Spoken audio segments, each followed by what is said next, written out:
know why MacMahon gets banned. He speaks the truth. That's why.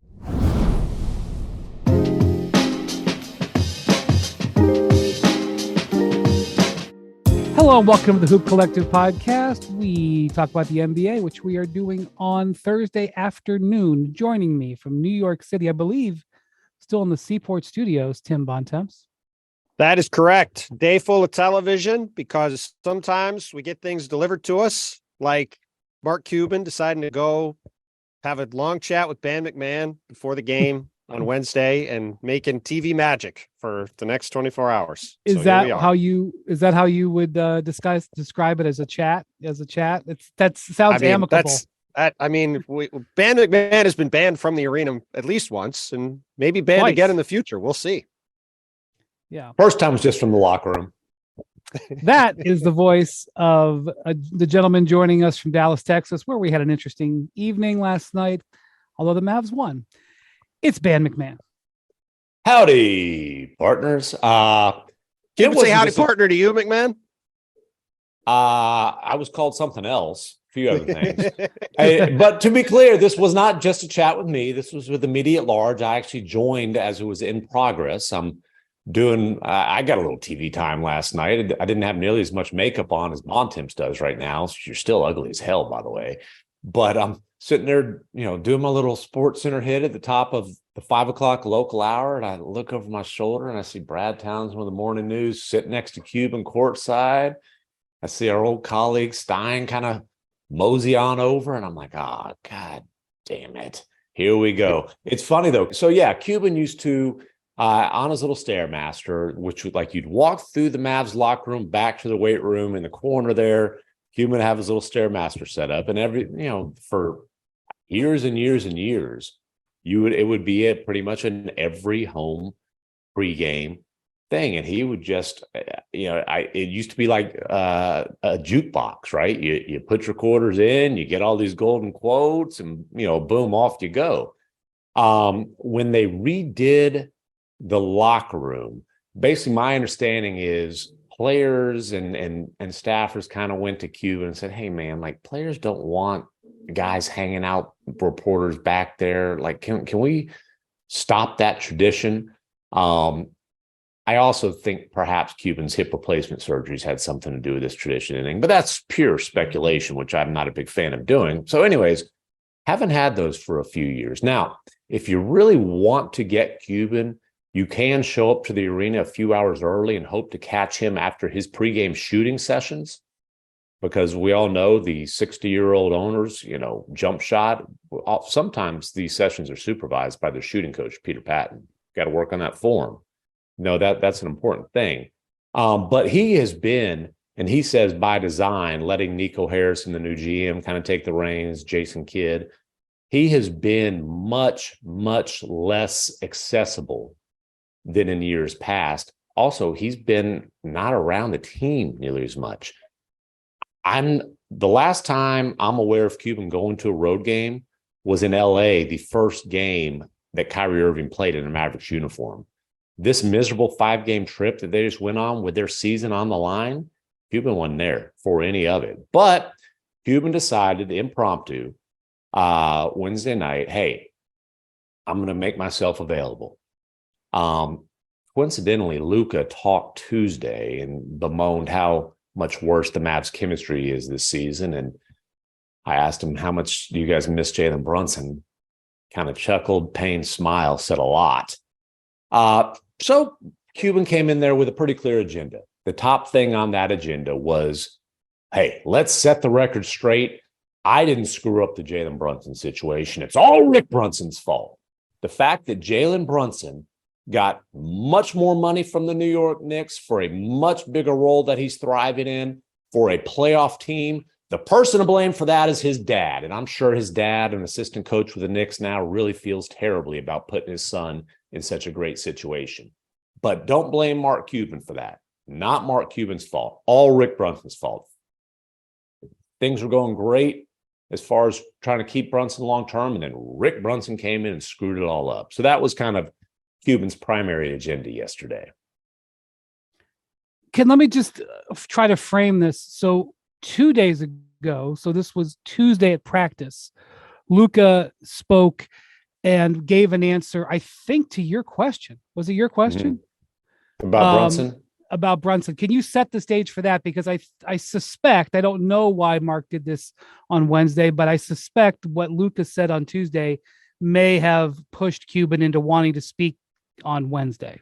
Yeah. And so, one, credit to Luka for understanding, hey, as the face of the franchise on Tuesday, with things having gone to hell, he was going to make himself available and speak. And there was also the whole, are the Mavericks just going to pull the plug and tank the rest of the season talk out there, which I'm here to tell you that did not come from, the figment of somebody's imagination. That was something that was being discussed at the top levels of the organization.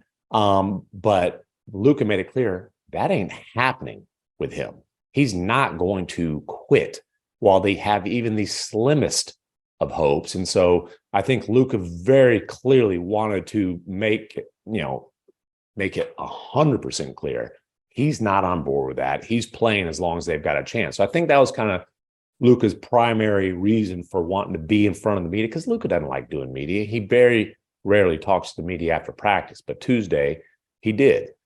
So he was very clear, very adamant. I'm playing as long as we have any chance. And as he said, he understood it was a little chance at that time, but he was going to play. They were going to keep believing. But then as he's talking, he admits, hey, no, the confidence isn't high. Like he said, we've lost 9 out of 10. It had only been 7 of 8, but you got the point. It felt like 9 to 10. Yeah, it felt like 99 out of 100 at that point. But then he starts talking about just how much the chemistry has declined since last year. And, he said basically, hey, chemistry is a process. Like, he wasn't trying to say Kyrie came in and screwed things up. That wasn't his point, but he's just like, the chemistry just hasn't been the same. And Luka took accountability for playing like crap on defense, kind of admitted that he's worn out. He blamed his hectic schedule between the Mavs and Slovenian national team, the heavy workload early in the season. He did acknowledge that his condition is an issue, but he did take accountability for that. He said he's the leader of this team, so the blame's on him ultimately. But when he's talking about just how much the chemistry has declined, it's just not the same as it was last year. Anybody who's around the team understands how vital Jalen Brunson was to their chemistry. Like, Luka is going to be, he's an emotional guy, for better and for worse, right? Like, he's going to, when times are good, it's that infectious smile. When times are bad, he's got terrible body language. Brunson was the balance to all that. Brunson was the even keel guy. Brunson was the connector behind the scenes. And so, like, it's a natural question. How much do you guys miss Jalen Brunson?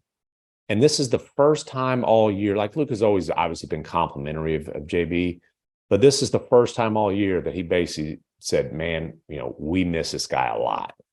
And again, it was not even so much what he said, but it was the look on his face when Brunson was brought up. And like, the rough translation is, man, letting Brunson leave for nothing was a devastating blow to this franchise. And if you're wanting to assign blame, that blame goes to Mark Cuban. But Cuban says, hey, if you want to assign blame, that blame goes to Rick Brunson, because all was swell until Rick Brunson wanted Jalen to get a nice fat contract. Which he did, and which was appropriate. Yeah, and now what's at dispute here? The big dispute. They could have signed Brunson to a 4-year fit by CBA rules without cap space. He was eligible for a 4-year, $56 million extension, the same exact extension that Dorian Finney-Smith signed 2 seconds after the trade deadline passed, right? And the Mavericks weren't willing to put it on the table until 2 seconds after the trade deadline passed, in case something came up for Dorian Finney-Smith or for Jalen Brunson. What's that Such dispute? as trading for Kyrie Irving. There you go. What's that dispute? Yeah, if they were able to trade for a star last year, that's what they were trying to do. What's at dispute is whether Brunson told the franchise, or the franchise was told that Brunson was willing to accept that extension as late as the first week of January last year. Now, Rick Brunson told me on the record during the playoffs last year, matter of fact, right after Brunson went for 41 and 31 in wins over the Jazz when Luka was sitting out, that they had gone to the Mavericks and said, hey, in early January, if you put it on the table now, we'll sign it. I didn't hear anything from the Mavericks disputing that at the time. Now, I did start hearing stuff after it was very clear that Brunson was going to New York in late June. Suddenly, hey, that's bull. That's not true. Cuban finally went on the record with that yesterday. And by the way, Jalen has confirmed this when he talked to our old colleague Chris Haynes in the last couple of weeks. He confirmed it himself. So the Brunsons say it's true. Cuban says it's bull. I mean, Cuban this I have to say was not foreseen. Not something I've seen before. He pulled up his phone and was showing text messages, right? Didn't he show? He's like, look at these text messages. Yes. He's showing text messages from 14-month-old text messages. He read a couple of his replies to Aaron Mintz, who's Brunson's lead agent at CAA. But he's literally showing us text messages from Nico Harrison, his general manager, from 14 months ago. And the text messages— They were text messages to Cuban or text messages to Mintz? Text messages from Cuban. From Nico to Cuban. Okay. And like the text message, Cuban was saying this is from January 25th.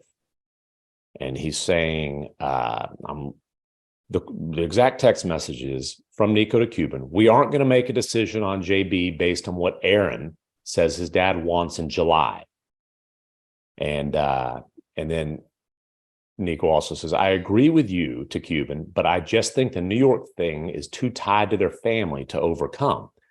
And I'm like, okay, cool. That's a July 25th or a January 25th text message. What about the first week of January? Cuban says there's nothing there. Right. So just to cut through all this, basically Cuban is defending how the team lost Jalen Brunson, basically saying it was out of our control and that you and also Luka shouldn't blame me or us for it. That's what he's basically saying 100%. Here. And yes, the evidence he's offering up is, look, you say that we could have done the deal in January. Here's discussions that happened with his agent in January. We couldn't have done the deal in January. And so we're parsing all these details. But at the end of the day, no matter what you want to say about it, they lost Jalen Brunson for nothing.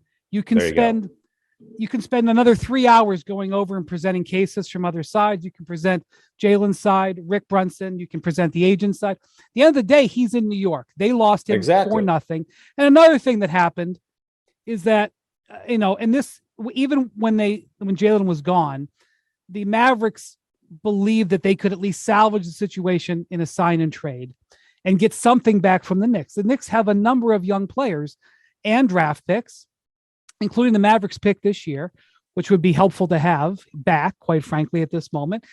And I think the Mavericks, beyond not getting a deal done with Jalen early, when it came time when they were going to lose him, they misjudged the market there because they didn't think the Knicks were going to have enough cap space. 100%. And the Knicks pulled off a couple of moves in and around the draft and got the cap space. Now, they don't have a crystal ball. They couldn't have known where the Knicks were going to be, but at the end of the day, they misjudged it. I've covered many teams with hundreds of moves over the course of my 20 years covering the league, and I see teams make ingenious moves that fall their way, and other teams look silly because they thought something was true and it wasn't, and that's what happened here. And so they got to own it. They screwed it up, and I think they're still completely. Yeah, they're in the bargaining stage of loss. They haven't gotten to the acceptance stage of the loss. Other thing, and go ahead, man. This is where Cuban got pissed at me yesterday, called me a moron, which is one of the nicer things he's ever said to me. But like, dude, you said at the end of the season, we have his bird rights. We can pay more than anybody. And you did not try to outbid the Knicks.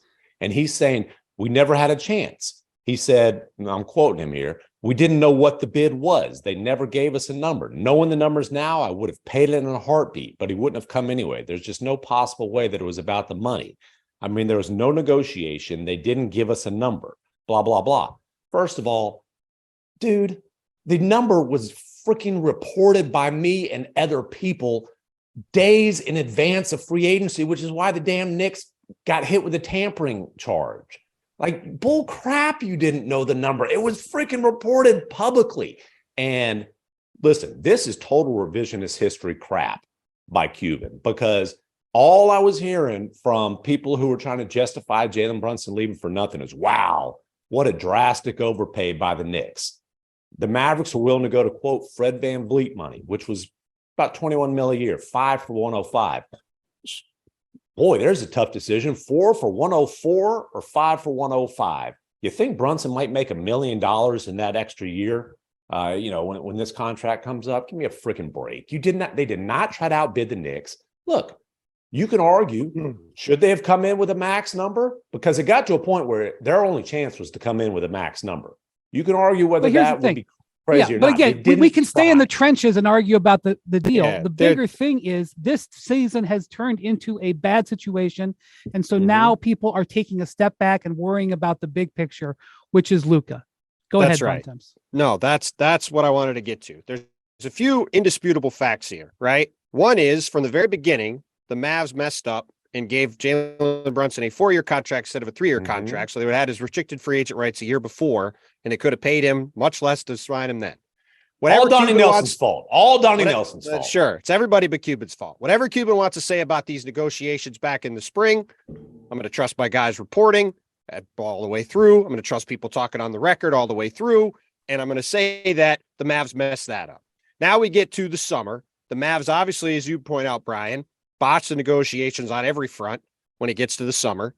Jalen goes to the Knicks. By the way, the part of this we haven't talked about at all is the Knicks have been a revelation this season and have been great. And a huge part of that has been Jalen Brunson's impact on and off the court. Pretty much shows what his impact in Dallas was last year on and off the court.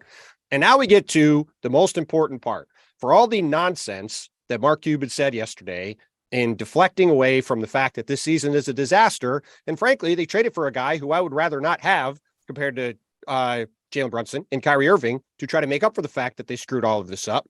Here's what Mark Cuban said about Luka Doncic and his long-term future in Dallas. Look, players don't talk like that, just like, quote, hey, I'm here for the next 17 years, end quote.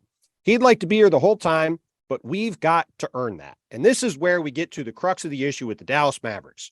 They have very little way to keep Luka Doncic in Dallas and to convince him and earn the right for him to stay there because of the situation they have put themselves in through a series of moves over several years, going back to the Kristaps Porzingis move, going back to how they handled the Jalen Brunson situation, now coming to the Kyrie Irving situation, where they are staring down the choice of having to pay Kyrie Irving all the money and signing up for the Kyrie Irving experience as that being the way for them to get out of jail in this situation, or Kyrie leaving this summer, going somewhere else, maybe them getting something back in a sign and trade, but probably not getting very much because they won't have any leverage really to do so.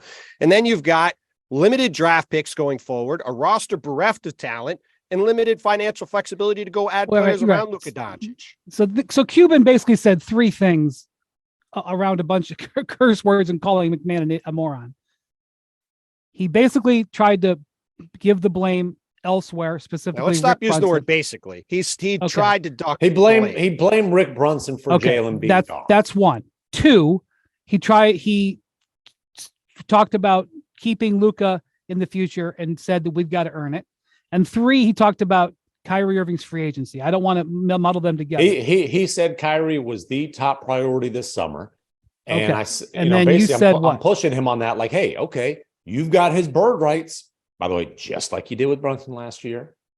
You can pay him more than anybody. Like can you be outbid? That's the exact way I phrase it. He said, I don't know. I guess there's always too high a price depending, but now with the new CBA, it's a different world. And I kind of pushed him on that. And he said, That's not the point if you can't improve your team. You got to be able to improve your team, right? Then he got into like, have you heard about this CBA, blah, blah, blah. I'm like, okay, well, listen, if Kyrie Irving's your top summer priority, like, good luck going to Kyrie with less than max, brother. Good. I wish you luck. I don't think that's going to turn out real the word good. max means two different things. It means maximum salary, and then it also means maximum years. And I don't think that the Nets were afraid of paying Kyrie Irving the maximum salary. Mm-hmm. What they were, I think the dispute was the number of years, and or that it wouldn't be guaranteed and Kyrie would have to earn his way to get to that. Yeah, earn even as if you it go. was. Right. And how'd that work out for the Nets? Well, that's the thing. The Nets weren't willing to do it, and that's why he was gone. So, and I'm guilty of this too, but the word max gets thrown around too much because some players only can sign for a certain amount, but can't sign for the big amount for various reasons. Here's where the word maximum comes in here.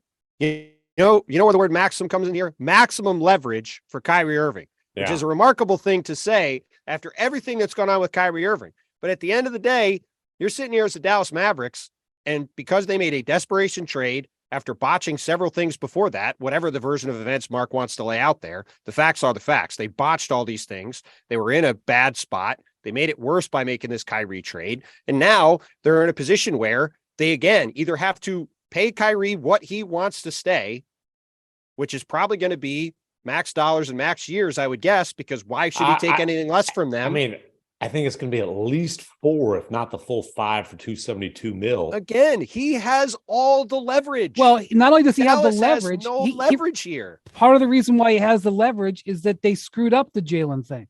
So yes, it's one thing if it was a negotiation that stood by itself. You have to negotiate with this player who has injury histories, who has off-court issues, who has commitment issues to a team. That's one thing.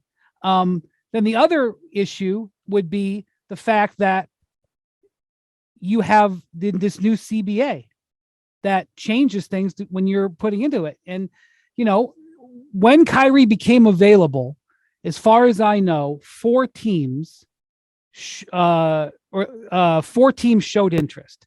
The Lakers, the Clippers, the Suns, and the Mavericks. Maybe the truth is there were more teams. I don't know. Some teams tried to pretend like they weren't, but we knew the Lakers were interested. We know the Clippers were interested.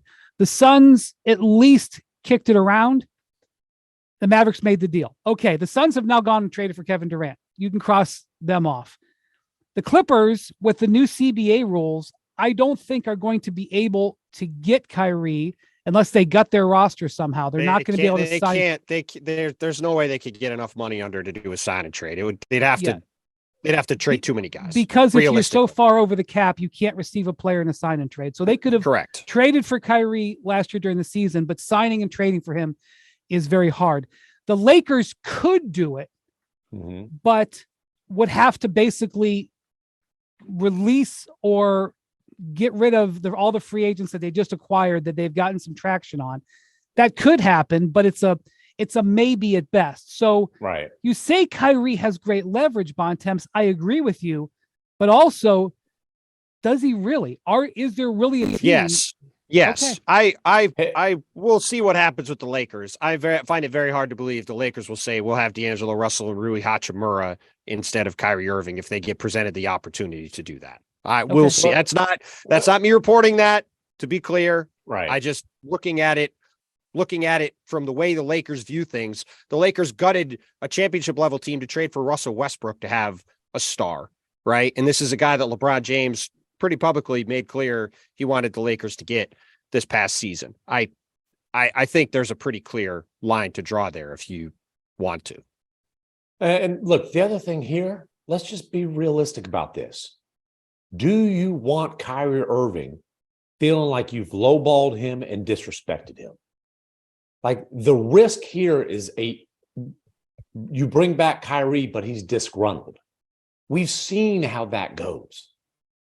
That's not a good situation either. Now, listen, you can debate whether, but is committing max to that guy, is that better than having him feel disrespected right off the bat? Like, dude, these are all things that were considerations before you made the trade, and all we were hearing, well, it's a test drive, kind of a trial period, and cap space if we don't go long term on Kyrie. First of all, the cap space is like 20 something mil. It ain't max. Well, again, this team who you spending it on?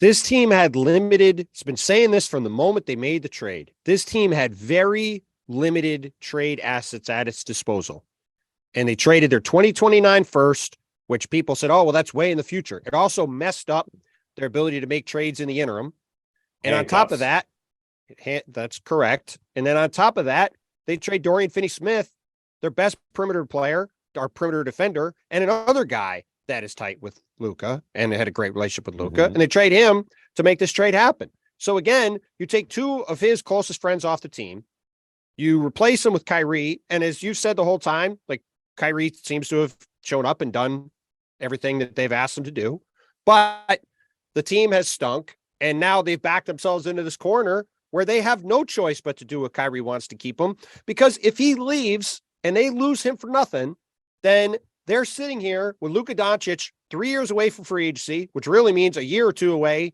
from being in a position to ask out of town, with absolutely no path back to being a relevant team in the West. Well, that's not true. That's not true. They have paths. Oh, okay. They have paths. Wait a second. Well, let's break this down. What is the path if, let's say, Kyrie leaves this summer, okay? Let's say he leaves under that scenario.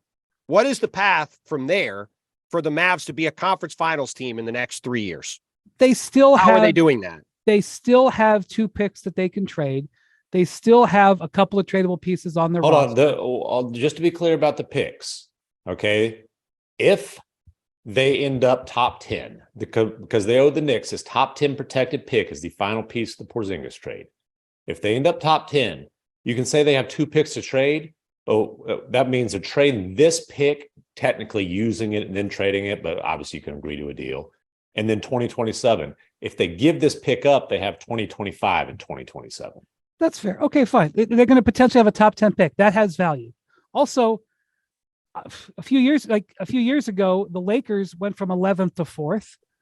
Well, who's to say it couldn't happen again? The Mavericks have never, the draft lottery gods. Again, I said, never moved I don't up. care about the draft lottery gods. Just acknowledge that there are avenues. They may be narrow. I said if if Kyrie leaves this summer, by that point we'll know where the Mavs are. Yes, if they end up with your favorite player on the planet, Victor Wembanyama, in Dallas with Kyrie, sure, Mark Cuban could do a parade in the street and have a low cost rookie level superstar on his team again with Luka, and everything will be hunky-dory in Dallas. It'll be great. But again, I'm living in reality where there's a very small chance that happens.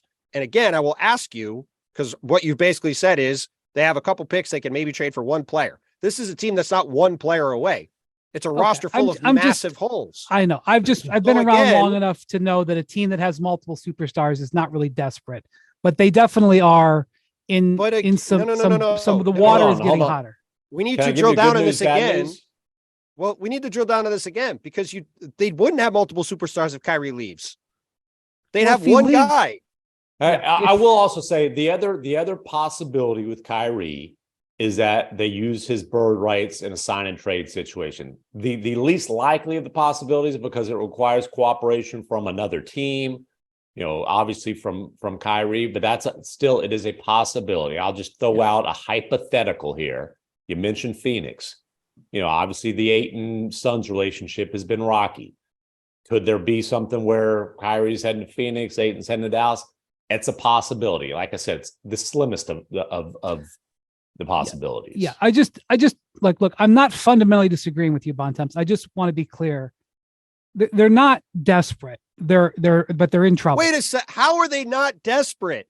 Because they still have Luka. They still have Luka and Kyrie's bird rights and 2 first-round picks and a couple of young players on the roster. You're desperate to prove to Luka that you have a chance to win a championship here. And we've talked about this all season. The clock's going tick, tick, tick. I agree, tick. but I've seen teams flip things around before. I just want to acknowledge that. Cuban mentioned that. And he mentioned, and let me make sure I'm quoting accurately here. But Cuban, I think he's probably well within his rights as a governor of an NBA team to mention other players on other teams, right? Hey, he said, we've got to earn Luka's loyalty, basically, right? I said, okay, how do you do that? Win championships. It's amazing how that cures all. I mean, before Giannis won, everybody was like, where's he going? Where's he going? He's not staying. He's not staying. Jokic, well, they haven't won, They want him to go to Dallas. That's why they signed his brother. Well, 100%. Obviously, the Mavericks were, and by the way, it was a long line, but the Mavericks were sure as hell in that line. Also, that's not the way things went, because what the Bucks did was they built a championship caliber roster. Giannis didn't wait until they won a title to sign his second extension. He extended before. That's right. He waited till they traded for Drew Holiday. Exactly. They built it, and Giannis said, you know what? The organization has fulfilled their responsibility. They have put me in position to win a championship. It's on me here. I'll commit. I believe in what we've done. And where's the Chris Middleton? Where's the Drew Holiday? Where's the Brook Lopez? Listen, Again, this is where you just say, they can maybe pull something rabbit out of a hat. Sure, that's not reality. Brook Lopez. Let's just focus on Brook Lopez. What a phenomenal bargain basement, or bargain bin signing by the Bucks. Remember, they got him for I think it was a $3 million 1-year deal originally. They signed it for the biannual. They signed it for the biannual exception when they signed him, I believe. Right. They use an exception to get Brook Lopez. Where's the Brook Lopez on the Mavericks roster? Well, it's JaVale McGee. That doesn't quite. How dare you not mention Christian Wood? Listen, when he said, when Cuban said that Kyrie was their top summer priority, being the thorough reporter that I am, because I'm just trying to be thorough here, I said, oh, well, what about Christian Wood? Fans like him. He scores points. What about Christian Wood? And I know why MacMahon gets banned. And well, no, because he speaks the truth. That's why the people want to know that they love Christian Wood. The fans love Christian Wood. The coach, but the fans do. I said, what about Christian Wood? Curiously and politely, I asked. He said, I'm not going to go through individual players. Look, here, I think to put a bow on this, the thing that matters about all of this is what happens with Luka going forward. And whether you want to say that they're desperate, whether you want to say they're not desperate, whatever, however you want to phrase the situation in Dallas, the bottom line is, as Mark Cuban himself said, the Mavericks have to earn the ability to get Luka to stay there.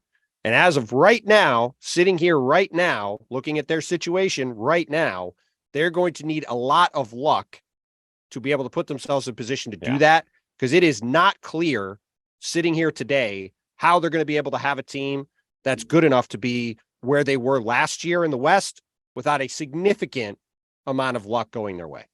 Fellas, right, well, I will say this just real quick. Cuban did take some blame for the Mavericks situation. I was not able to get this into the story because there's, the Brunson blaming and the Kyrie stuff and the Luka long-term stuff. I felt like took priority, but Cuban acknowledged that, he really did screw up this summer. And I want to quote accurately, but what he did was he underestimated the impact of the take foul rule. That I'm not kidding you. He brought up the take foul like 3 or 4 different times.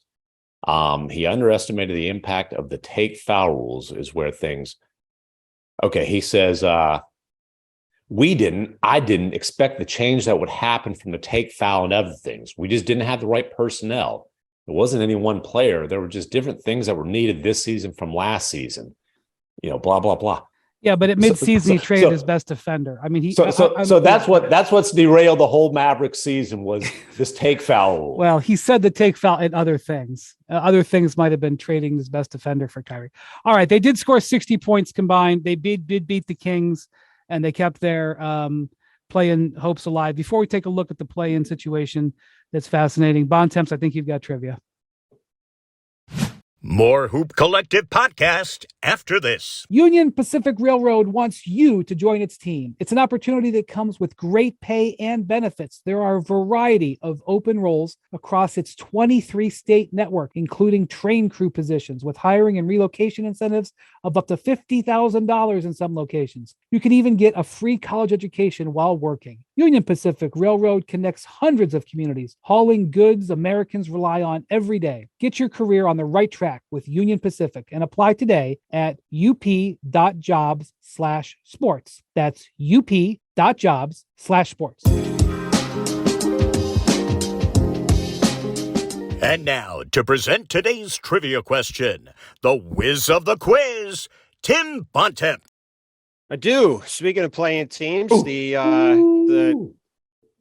Toronto Raptors are going to be in the play-in after losing to the Celtics last night. And the other day, Fred VanVleet set the franchise record with 20 assists in a game. Now has a 54-point game, franchise record for points. 20 assist game, franchise record for assists. Pretty good for an undrafted free agent. He's about to get some of that Fred VanVleet money, baby. He sure is. He will be an interesting free agent this summer. You think he'll get more than 104 mil this summer? Anyways, go on. I feel pretty confident about that. There's one other player who holds the single game franchise record for points and assists in a game in NBA history. Who is it? It ain't Luka, is it? It is not Luka Doncic. No. Okay, I know he's got the points. I wasn't certain about the assist. Is the player active? No. Okay. Points? Oscar Robertson. Nope. That's a good guess. Man, this is all right. I'm gonna scroll through it. Okay, player's not active. Okay. All right, here we go. It ain't Larry Bird, is it? Nope. Okay, is this gonna be like? Do we have any hope here? We have no hope here. Yes, you do. Is it a Hall of Famer? Is it a Hall of Famer? Yeah. It is a Hall of Famer. Okay. Yeah. It is a Hall of Famer. This ain't some gotcha question. Well, the thing I'm thinking about is the players. It's easier to think of the players who have the highest scoring record for games because, that's that I can remember. I may not be able to get the guys who have the highest assists. This is a tough one. Yeah. Oh, man. Okay, you got to give us hints because we'll be here all day. I'm giving you hints. He's a Hall of Famer. Well, there's a lot of guys in the Hall of Fame, buttface. He's an all-time great player. Okay. It's just not some kind of crazy, deep, secret name. All-time great. All right, I'm gonna look at the all-time assist leader. Is he a guy who's known for assists? Not particularly. He leads the league in assists. He's led the league in assists. He's led the league in assists. Oh Lord. Okay. We're gonna. This is. I would have to guess. Oh no. What was your guess, Brian? Well, I almost said LeBron, but he doesn't have either record. It's not LeBron. He's James. also active. He's also active. I know. That's why I stopped myself. It ain't Gary Payton, is it? Nope. Gary Payton's a Hall of Famer. I wouldn't necessarily call him an all-time great. Isaiah Thomas. Nope. Zeke. Tiny Archibald. That's my final answer. Damn it. Nope. All right, I give up. Calvin Murphy. Oh, wait. Harden broke his scoring record. I'm sort of stunned that this is not going to be answered. The answer is Wilt Chamberlain. That's always a good answer for which team? For the Sixers. Team? He's tied for the single game assist record with the Sixers. I was just waiting for Sixers. Just guessing Wilt by default is usually a good trivia guess. Right. That's true. And he did lead the league. What is the assist number? What is the assist number? I do not know the number off the top of my head. I had it a few days ago and I don't remember. Well, no one's breaking that scoring record probably. So no, 100 points. 100 points is pretty safe, I think. All right, that was a good one. There you go. Yeah, we should always default. When you don't know the answer, just default to Will. Well, I kept trying to hint towards maybe guess. You're right. The all-time great player in every single record. Well, the best hint you gave. He had 21 assists. He had 21 assists as a career high, and it was for the Sixers. Yes. That was the one year he decided he was going to lead the league in assists. He decided to lead the league in assists. Yeah. Right. By the way, that was a game when he had 22 points, 25 rebounds, 21 assists. Amazing. Okay, so Bontemps and I talked about this earlier. After what happened on Wednesday night, where the Clippers beat the Lakers for an 11th consecutive time, just throttled them in the first half of that game. He pretty much ended it there. LeBron said after the game there was a schedule. He didn't say it was a schedule loss. He said it was a schedule related loss or something. He said it was a schedule loss.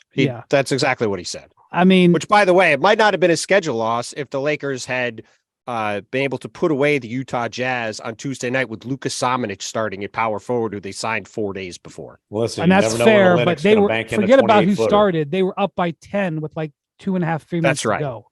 And they're playing a Clipper team, that had beat them 10 times in a row, and their second best player. But this is what happens when you are coming back from what they came back from. Their first 50 games. You have no margin for error. You have no margin for error. And it was clear, LeBron was awful in the first half of this game. He's throwing the ball over the place, couldn't make a shot. AD wasn't much better.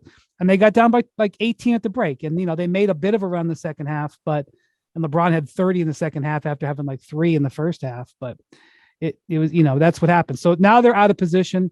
The Clippers and Warriors are tied with the Clippers having the tiebreaker. And Bontemps and I went over this pretty in depth before the pod. And Bontemps, I kind of identified 2 games that are going to basically have a big factor in how this is all going to shake out. And go ahead with those 2 games. Yeah. So if you want to know how the West playoff picture is going to look Sunday night, there's 2 games to focus on. The first one is today, Friday. The Warriors are in Sacramento playing the Kings. Very massive game. And then Sunday, the Pelicans and Wolves play in Minnesota. Minnesota on second half of back-to-back. That's also going to be a pretty massive game. So obviously, Golden State is right now sitting at 6th. They lose the tiebreaker with basically every team, which, as Brian has said a couple different times, is a very easy thing to do when you literally lose every single road game. So they basically lose out on all tiebreakers. So if the Warriors win their final 2 games, they win, or if they beat Sacramento on Friday, they play Portland on Sunday. They're going to beat Portland. We've talked about the Blazers will make sure of it. Let me speak a word on Portland real quick. Portland has an interesting situation. Saturday they play the Clippers. Sunday they play the Warriors. As Bontemps, and both of those games, potentially the Clippers don't and buy Warriors, tickets. Well, it's interesting because there's a possibility, depending on how everything falls, that the Clippers and Warriors may prefer to lose those games, one of those games, because it could help them get into 6th as opposed to 5th. Where's Daniel Oturo? But Bontemps will explain in a second why that's harder for the Warriors. But anyway, the Blazers have 33 wins as we do this podcast. And what'd you say, Bontemps? There are 3 teams in the East. The Magic, Wizards, and Pacers all currently have 34 wins. Right. So right now, Portland is sitting by itself, and I believe 6th in the lottery odds. And if they win one more game, they'll be in a 4-way tie for 6th. Right. They have 33 wins as we do this podcast, and they are hell-bent on having 33 wins at the end of the season. So the funny thing is they play the Clippers and Warriors in games where the Clippers and Warriors may want to try shenanigans, with a hat tip to Jackie McMullen. But Bontemps made the joke to me earlier today. If it takes play with less than 5, they're losing those games. Mike Schmitz, our former colleague, a hell of a talent scout, they've got him scouring local YMCAs to find guys. I thought you were going to say Schmitz was going to play. No, he might be too damn good for what they're trying to do. Well, the Blazers do keep signing players that they just keep signing guys I didn't know who they are. And then last week on the pod, they're signing guys who are mediocre G League players and playing them heavy minutes without practicing. I mean, this is right. as blatant a tanking as we've seen since Nah, the Blazers last year. Yeah, it's gross. But here's the deal. All right, so go ahead. Sorry, I just had to bring up the Blazers. No, it's fine. No, it's good. All this stuff matters. So the Warriors have this game against the Kings. They win this game. Let's pencil them in for a win on Sunday. They've got 44 wins then. That puts them above the Lakers. What the Lakers could get, they can only get to 43 if they win out. New Orleans can only get to 43 if they win out. So now you have a situation where, okay, you're the Clippers, right? You talk about these games the Clippers have. They play Saturday against Portland. They play Sunday against Phoenix. If we have the Warriors at 44 wins, let's say you're the Clippers. Well, we don't want to play Phoenix. I think that's stupid. You got to beat the teams that are in front of you, whatever. I'm not worried about playing positioning if I really think I can win it, or playoff positioning. If I really think I can win a championship, set that aside. All right, we want to be 6 for the Clippers. But would rather play Sacramento. If they lose, say to the Suns on Sunday, and they have 43 wins, and the Pelicans win that game, they're going to play the Knicks Friday night. Knicks have nothing to play for. Jalen Brunson's probably going to sit again with this hand thing he's dealing with. Julius Randle's out. Pelicans should win that game. Pelicans win that game and then beat Minnesota on Sunday, and the Lakers beat Phoenix and Utah, 2 games they could win. Phoenix has nothing to play for. If those 3 teams are tied with 43 wins, the Pelicans will be the 6th seed, the Clippers will be the 7th seed, and the Lakers will be the 8th seed. And the Clippers and Lakers will be playing in the play-in. So the Clippers essentially in that scenario have a choice. The choice is finish 5th or finish 7th. That's no choice. And there's no choice because I'm tired of people talking about, you can't play Phoenix in the first round. You know what you can't do if you're the Clippers? Be in the play-in tournament. That is an absolute non-starter. You need the week off to rest, get ready for the playoffs, and have your best shot to win. You think we could see load management in the 7-8 playing game? Well, here's one thing that is interesting. So the Lakers are not out of this. They're out of position, though, with that loss. The next Lakers game is Friday against the Suns, who have not lost, at least as we do this pod, again with Durant in the lineup. They play tonight in Denver. The question is, will Phoenix on the second night of a back-to-back play their full roster or not? I don't know the answer to that yet. I would sit KD on the second night of a back-to-back. It would not surprise me. So the question, I think he can go either way because he hasn't played, and if they get a chance to play against a real team, they got to get some minutes on the court. Yeah. I think you can make a good argument either way. I would err on the side of caution with Kevin Durant. And Ayton is coming off an injury, and you're always protecting Chris Paul. Here's the thing: the Lakers, for this week at least, did have the downside schedule situation against the Clippers. Well, they would potentially get an upside schedule situation against the Suns. So that's one question. The other question is, will the Kings, who lost when they lost to Dallas on Wednesday, they pretty much is Memphis totally clinched the 2 seed? It's not totally clinched, but it's like it's a 90 plus. It's a magic number of 1. They need either one Memphis win or one Kings loss. So the Kings are pretty much locked into the 3rd seed. Do the Kings go all out on Friday against the Warriors? Do they play their full roster on Friday against the Warriors? Knowing that how that game goes could mean a lot of things. Number one, if the Warriors come in going full power against the Kings and win and sort of lock down that they may play the Kings in the first round, what does that do? Of course, you could send the other message. You could just beat them and say, you're not coming in here and touching us. The beam's getting lit, whether you want it or not. Well, how do the Kings approach it? That's a big factor here on who's going to play their rosters because I agree with you, Bontemps, Pelicans, Wolves, and Kings, Warriors, but also in a subsection, just because the Lakers are the Lakers, Suns, Lakers is sort of of those. Again, we're back in that we have to talk about the Lakers, but the reason that game doesn't matter as much is because those other 2 games are the pivot points that determine everything else. If Golden State loses to Sacramento, they're going to be in the play-in. And if Golden State beats Sacramento, they're going to be 6th. That's it. There's no real ifs, ands, or buts about it. That's how it's going to go. the Lakers can wind up anywhere. Well, unless from the Clippers 6 lose to, both games.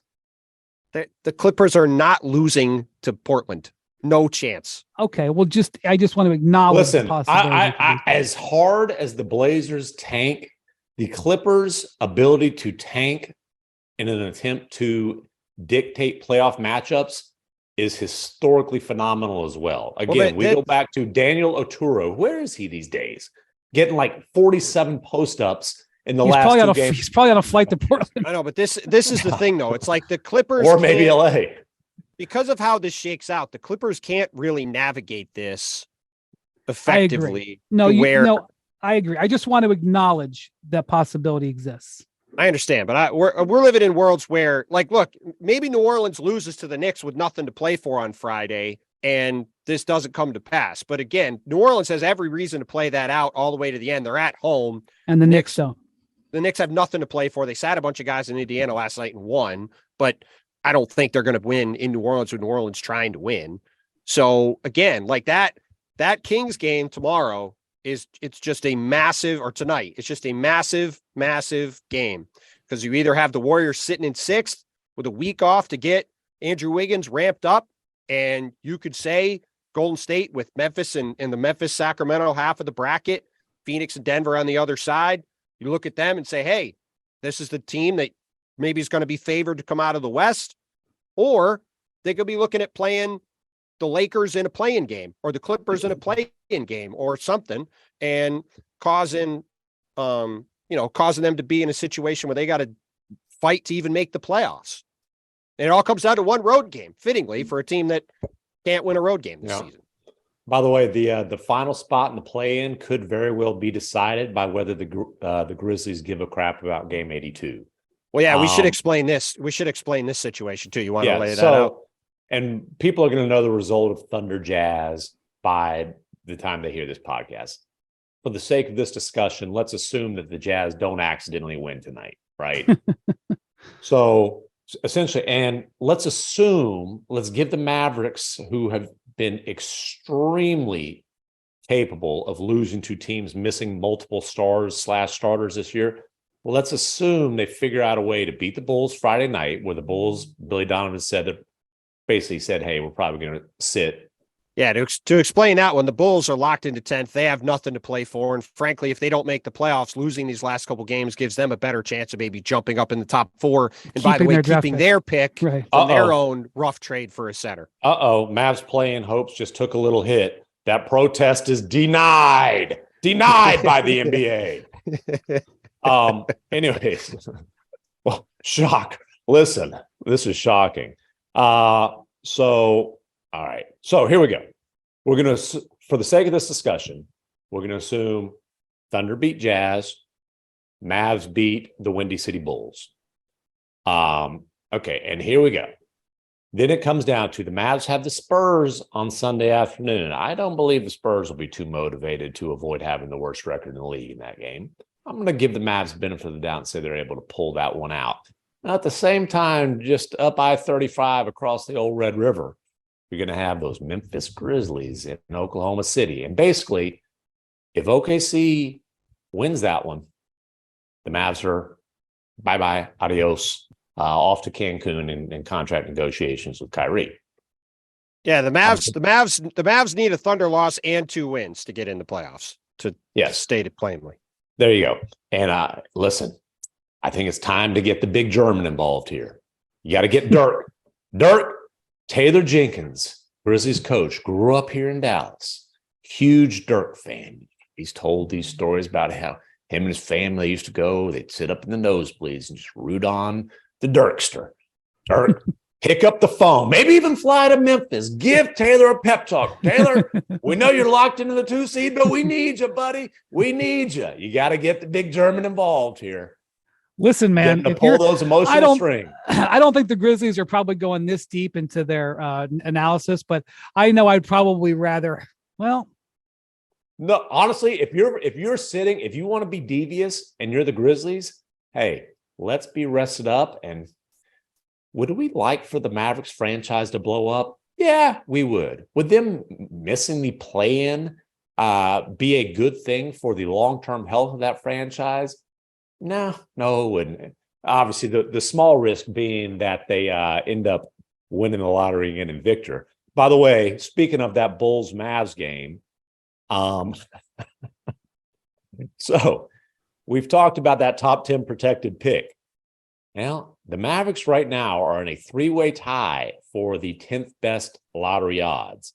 One of those teams that they're tied with, those Chicago Bulls, baby. And boy, do the Bulls have motivation to improve their lottery odds as much as possible now that they've clinched the last play-in spot in the East with no chance to move up. Because, Wendy, what's the protection on that Bulls pick this year? Top 4. So, geez, really convenient time for the Bulls to have their good players kick up their feet. Well, that's why if the Mavericks had lost on Wednesday and been eliminated, then it would have made sense for them to fold the tent for the last couple games. But they didn't lose, and they're still alive. So, well, by the way, if you're really trying to game this out and you're Memphis, right? It's probably better in the aggregate if you beat Oklahoma City and if Dallas wins out and makes the playoffs, or not makes the playoffs, wins out and then loses in the play-in tournament, and they lose this pick. Like, that's probably, well, I thought lowering their odds of getting a chance at jumping up into the top 4 is probably the better long-term way to subvert their franchise than them finishing 11th and missing the play-in. Yeah, well, there's at least a debate about that. I don't know if Memphis is going to have this deep of a discussion about probably this. not. Probably not. Say, is anybody's knee sore? Shut him down. The Grizzlies get their analytics department. Hey, I mean, it'd be. What's the best way for us to screw the Mavericks here? Right. It's maybe one thing if they could play the winner out of 9-10, but 9-10 best they can do is the 8th. So right. Memphis, to say, well, we'd rather play Oklahoma City than Dallas, but it is going to be interesting to see how some of these teams handle these games too, because you do potentially have a week between games here. So it's not like it used to be where the season ended Wednesday night and you were playing potentially Saturday at noon. Like, the fact you have a week off, you might see Jaren Jackson and Tyus Jones and Ja Morant and Desmond Bain. Like, you might see all these guys play pretty good amount of minutes. Well, and I will just point out, like, listen, the Grizzlies can go in there, full speed, playing everybody, and still lose in Oklahoma City. For sure. They did earlier this season when Ja got booted and FaceTime a fan via his dad, T. Moran. Oh, yeah, that's right. I forgot about that. during the game. But look, the Grizzlies have been a crap road team this year. They're awesome at home, bad on the road. Not quite to the extreme of the Warriors, but not too far off. They're 15-24 on the road. OKC's, good at home, not great, good, 23-17. So it's not, I don't want to just say, hey, it's totally up to the Grizzlies because, the Thunder get to play basketball for sure. to try to win. No, Thunder, for sure. Well, but it is an interesting little situation where the Grizzlies have some influence here. For sure. Absolutely. Yeah. We could see some interesting stuff on Sunday afternoon for sure. The other thing I'll point out with the Warriors, obviously they don't want to have any part of the play-in, but as if they need any more incentive, Steve Kerr said yesterday that Andrew Wiggins was not going to play in Sacramento or in Portland over the weekend because they just got to get him ramped up through some practices. That's another huge reason for the Warriors to get the week off so that you can put Wiggins through a couple of, full contact workouts and build him back up. And give Clay a week off and give Draymond a week off and give Steph. Like, if you get into the play-in tournament, like, you're one sprained ankle away from your season being done. And if you're one of these teams, whether it's the Lakers, like there's been talk this week, is it better for the Lakers to be in the play-in than play the Suns? Absolutely not. Like, any extra game that LeBron and AD have to play is another game that they could get hurt. Like, it's just crazy. Like, you need to have as much rest as possible for these veteran teams at this point. And that's where that game, like, there's probably not the Clipper-Laker game was a gigantic game because whichever team won that game had a huge advantage to get into the top 6. And now there's no bigger game left on the schedule in the league than this Kings-Warriors game. Because if Sacramento wins that game, Golden State's in the play-in. We'll see what happens there and how that goes. And if the Warriors win, they're sitting pretty to be the 6th seed. And they got Andrew Wiggins back. And things are going to be looking pretty good in the Bay. Two words. Like 2 words. Light years. All right. Thank you for listening to the Hoop Collective podcast. Thank you to Jackson, our producer. Thank you to Bruce, our producer. Thank you to Bontemps and MacMahon. Who knows where we'll be by Sunday night the next time we record? You know where we'll be? The end of the regular season. That's where we'll be. Thank goodness. Season over. Thank you for listening. We'll talk to you later. Adios, amigos.